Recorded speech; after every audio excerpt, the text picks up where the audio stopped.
All right, welcome back to our series on the life cycle of making an independent film. And today we're following up on talking about the writing process, the early iteration process, and where we go from after we set up the general premise that we're starting to write about to actually really deeply brainstorming and starting to craft the first treatment for a screenplay. And so in that, often what we're doing now that we have all of the kind of general ideas that have been kind of bubbling and percolating, and maybe some inspiration for some scenes and ideas, often what Arnold and I will do is, if we can, get in a car and just get out of town. And part of that is just kind of get away from personal distractions, but also it's a great kind of meditative process. And we've probably done a ton of writing on road trips, kind of going back and forth between Portland and Los Angeles, or here in San Francisco, and we were. Or if you can just do like a day trip to the beach or wherever, right, whatever's near whatever's you, far enough away from the city that you don't. It's almost like you don't feel the energy and the obligations that go with that. So you can kind of free your mind. Exactly. But often what we'll do is we will just kind of get into an environment or a space where we can really go deep into the story and start to formulate the bigger ideas and think about it in terms of the structure of a story, like the first act. What is the catalytic event? What's the turning point into act two? Start to be conscious of those ideas and start to formulate and build a set of scenes that might constitute, say, the first act of the film. And this could just be like in the car for hours, and you're just kind of getting the droning road and just getting the meditative state and, staying alert, drinking coffee, but really kind of getting into a cool kind of alpha state in terms of just idea making. And sometimes we'll just sit in the car and not even talk, or we're just kind of in this, really percolating ideas in our mind, like, and start to talk about a scene or a set of ideas, and then just start talking them through. And they usually start to develop into fairly complex and developed scenes or series of scenes that we start talking about and brainstorming. Yeah. And I would say that one of the kind of key things here is the recording of it. That's right. And so what we try to do, because it's true, it's usually a pretty organic thing. We might, in the case of a road trip, it might take a while to even just get in the kind of a creative space mentally. But in that, at some point you start to kind of come to those, the stuff that you have already, the kind of the premise, the themes, something that might have been the catalyst for the inspiration of the story in the first place. So once you start to kind of revisit those, that's when things can kind of, the juices start flowing. And we will usually, eventually we'll record, but until then, that's when the riffing starts happening. The what if this, or it'd be interesting to explore that, theme. And it might be because it's true. We're really thinking about where is this going to go? We're here. We're at this. We have a kind of a core idea. Where are we going to take it? What's the trajectory of our central character? Why are we telling this story? Some of these big fundamental things. And then those conversations, they may not even be about the story. They may be about the theme of, say, identity in the case of our story, and some of the psychological themes of that. How many ways can that premise be? How can we manifest in a character or visually? And in the case of our protagonist Dylan, he's dealing with ego. He's dealing with kind of his career's taking off, and he's he's got pressure on him, but ultimately he's feeling a little like he can, a little confident, a little cocky, and so he's stretching that, he's pushing that. And what does that look like in his world, in terms of his personal life and his professional life? And so you can start to go, okay, this is where we can kind of create a rhythm. We can start to, peel the layers away and have this character really, start to expose who this person is, and get to know them through these actions, through this thematic trajectory.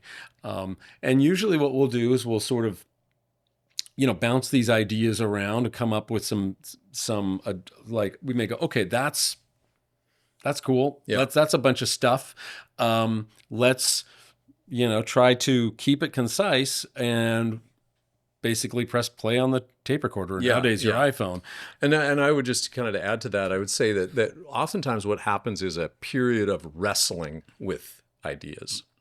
And so this is where we've got enough information between the two of us to start coming up with ideas just on our own. Arnold's coming up with ideas of what that character could be doing, and or maybe what if we have this character also in this? What about these architects? What about his coworkers? And what are the ideas start to kind of form individually with us, and then we start to kind of informally present them, like, here's this idea, what about this idea? And so we're cruising along and these ideas are coming up, and then it's like, well, wait a minute, but if we do that, we can't do this, and we know we really want to get to that idea. So we're debating, so ultimately. there's like debating, creative debate. and creative debate. So, and through that process, we start to solve problems, like how would we make that work? Or, well, I love that idea, but what if we did it like this, or had a couple of things happen before that? And so we're really starting to sculpt these ideas into a series of scenes. And if you've got a recorder, because essentially that's what we'll do is we, like Arnold was saying, we bring a recorder, an iPhone, and at a certain point we'll record. But what we found in the past is if you just say, oh, let's record our brainstorm session, well, then you just get all this material that's like, whoa, because you're going to be going off on a ton of tangents when you're in that process, even if you're alone. And so what we came to realize is that let's go ahead and do this wrestling of ideas process while we're driving. Do it for 45 minutes, an hour, or whatever, but keep it kind of contained so you can remember these ideas and go, okay, now let's start to formulate this, refine it into a first act, just as in our own, or a set of sequences, Yeah. And now, before we forget, because these ideas, they can disappear as quickly as they arrive. Where do we have consensus also? Like, what do we agree on? Yeah, like, okay, we know we want to do this, and we want to do that. Yeah. And so that's basically, once we do find that kind of consensus on a series of scenes or a series of ideas, it's like, okay, bam, pull out that recorder quick, because we want to get this down. And then what we'll do is just record it almost, well, knowing that this is something that we'd be transcribing later. So try to get it as precise and clear and just like one good run on those series of ideas. And if somebody forgets something, it's like, oh, wait, you forgot that thing. Okay, right. And then and we run that in there. And I should just say, you should say, like, because if you don't, you'll find yourself transcribing and screaming at yourself, like, shut up, get to the point. You're right. Which we can testify to. Well, that's right. And that's right. So it's like really good to be, precise and concise in that process, so that you do have something that's very clean as it can be for that first transcription of the idea. And so effectively what we do is we will just go through the whole story in that manner and at least get some version of it completely laid out on a recorder in a kind of loose prose, essentially. And within that, sometimes it's even kind of dialoguing out scenes if there's conflict. That's right. And we may find especially in a moment where you're like, oh, then we could do a chase scene, or we could do a this or a that, and then there could be this, and that now suddenly they're having the relationship argument in this moment. Like you suddenly have you sort of see these opportunities that are happening where the characters can suddenly, the thing that you sort of said it. They start to possess you while you're doing it. So the next thing you start to say their lines while you're. That's right. And so, and you might even have, and in the case of, like, say with Altered Ego, we had, this, even though this was somewhat was based on, this opening scene was based on an event that happened to our father, we weren't there. We didn't know the dialogue. We didn't know what the interaction was, other than what he had expressed in general terms. So we were like, okay, let's make this our own. Let's make this, what might this conversation be like in this circumstance in an airport between these two strangers that are really from two different walks of life.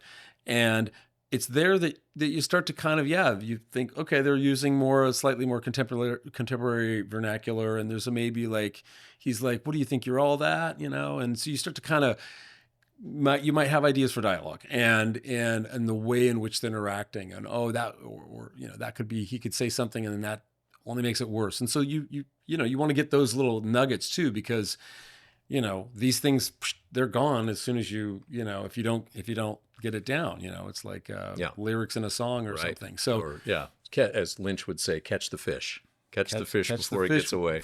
So those are, really kind of practical method is just recording it and getting it down when it's fresh. Yeah. And so basically from there, then what we'll do is, take all that material and transcribe it, have it, whether you're using some new tech to just auto transcribe it, or just, get it into now kind of a written form on paper. And that's where you can start to really see what you have, once you read that, what are the inconsistencies, where are the gaps. Then the next thing that really happens is structure, more of a precise pass of structure, and along with ideas, refining the ideas once you see them down on paper, but also really starting to think about structure. And some people are more structure oriented and other people are more just character driven, all very important facets to it. But within a screenplay, there are these basic fundamentals of, a play, these very powerful fundamentals that do work and serve a purpose in terms of, a 3-act structure, a 5-act structure, and the catalyst, the turning points, and essentially the internal arc and journey and transformation of the character. So we will go through the whole story and really start to go into the specificity of that, and in particular in relation to the lead character, and make sure that there's ingenuity in terms of kind of story invention, but there's also a real clear emotional transformation arc that's happening, and it's all justified through the actions that are being set up in the scenes as they go. So once we've got that pretty much down, which might include some of these like dialogue passages that are like, oh, okay, well, let's just get this idea out through a passage of dialogue versus a written, action scene or a general set of situations. And it's also, it helps structurally too, in the sense of like, where someone's head is at a given point, or like say what the expectation is of the character at a certain point, and when that, obviously at that later in the story, he's going to do something that shifts that expectation or goes against it. So those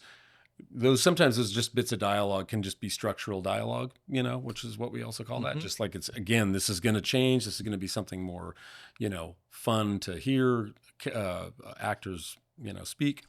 But for now, it gets us, moving forward. So basically, once you've gone through this part of, this general structure pass and refining some of the scenes and identifying the gaps in your initial just brainstorm session and first pass, transcript, then the next phase is really to take that and to flesh that out into a real treatment.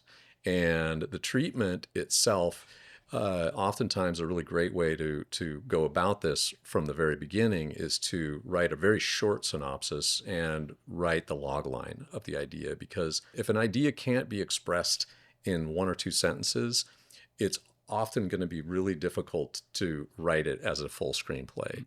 And it's almost like you want that little touchstone of the why, or the basic core idea, the core principle of the story that you can always touch upon when you're starting to feel like, where is this going? Or what is that central log line right up front? And that kind of carries you. Yeah. And it is in a way a kind of a, it does kind of put a stake in the ground, because, through the process of, brainstorming and writing the treatment, and it's a bit arduous and it's very disciplined, and you got to stay focused on the story you're telling. It's easy to start to tell other stories, and easy to go down cool rabbit holes that, by the way, might just be a different story. That's not to say it's not an awesome idea, but is this helping this story? The idea of basically, staying on message, if you will. I mean, staying on the, and that the log, it's true, the log line, and synopsis. They go hand in hand. They are really a test of, is this story working? Is this story cohesive? Is this Yeah. even a story And we want, you know? yeah, and is it a story that if somebody goes, what is this story? Can you tell it quickly? Can you Yeah. tell it quickly? And is that quick version of it compelling? Does it have these kind of turns and does it feel like if you were to say even sit down in a bar and tell it for 5 minutes, do you feel, can that person see it in their head? Like, oh my God, that's cool. I want to see that story of that transformation and that, And it's and that usually event that happens to something, that person. right? It's usually something emotional. It's usually something that, uh, is universal, and Hmm. might, can be, that's why, like, even taglines, which are usually the thing that kind of the first thing you see on a poster, might be a question as posed, like, what would you do if, or, how would you feel if? And so these kind of things that really connect universally at the core emotionally, and then that, something like that you can think about in terms of a log line, like what, a character starts here and ends there.